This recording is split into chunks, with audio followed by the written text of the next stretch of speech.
ISR9 news కి స్వాగతం. జగ్గయ్యపేట పట్టణం నకాశీ బజార్ నందు మున్సిపల్ మాజీ చైర్మన్ ముత్యాల వెంకటాచలం దశదిన కార్యక్రమంలో పాల్గొని వారి చిత్రపటానికి పూలమాలలు వేసి నివాళులర్పించిన ప్రభుత్వ విప శాసన సభ్యులు సామ్నేని ఉదయభాను. జగ్గయ్యపేట ఎగ్జిఎస్ కళాశాలలో చదువుకొని ఆ తర్వాత కౌన్సిలర్ గా వైస్ చైర్మన్ కూడా పనిచేస్తున్నారు.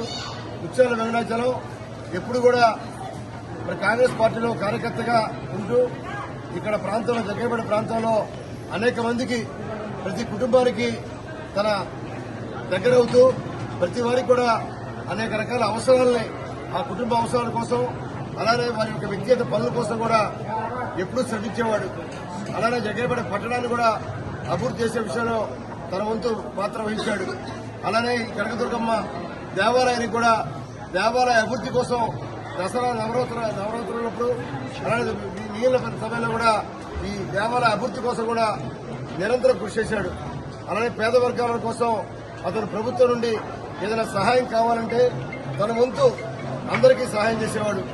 తనలో నాలుగులాగా ప్రతి కుటుంబానికి దగ్గరగా ఉన్న వెంకటాచలానికి గత 3 సంవత్సరాలుగా అనారోగ్యంగా ఉంటూ మనందరికీ కూడా దూరం అయ్యాడు.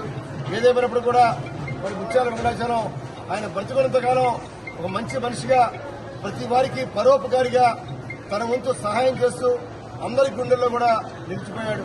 నిజంగా వెంకటాచలం గత 3 సంవత్సరాల నుంచి కూడా సరిగా లేకపోయినప్పుడు కూడా మరి ఒక 4 నెలలు 5 నెలలు పూర్తిగా ఆరోగ్యవంతులు అవుతాడు, మనతో పాటు తిరుగుతాడని చెప్పి మనం ఆశించాం. అయితే భగవంతుడు మరి ఆ అవకాశాన్ని కల్పించలేకపోయారు. తప్పకుండా ఆయన పవిత్ర ఆత్మకి ఆ భగవంతుడు మరి శాంతి చేకూర్చాలని అలానే వారి కుటుంబ సభ్యులకి మరి ధైర్యం చేకూర్చాలని చెప్పి మనందరి తరఫున జగ్గయ్యపేట నియోజకవర్గ ప్రజానీకం తరఫున జగ్గయ్యపేట పట్టణ ప్రజానీకం తరఫున వారికి ప్రగాఢ సంతాపాన్ని తెలియజేస్తున్నారు.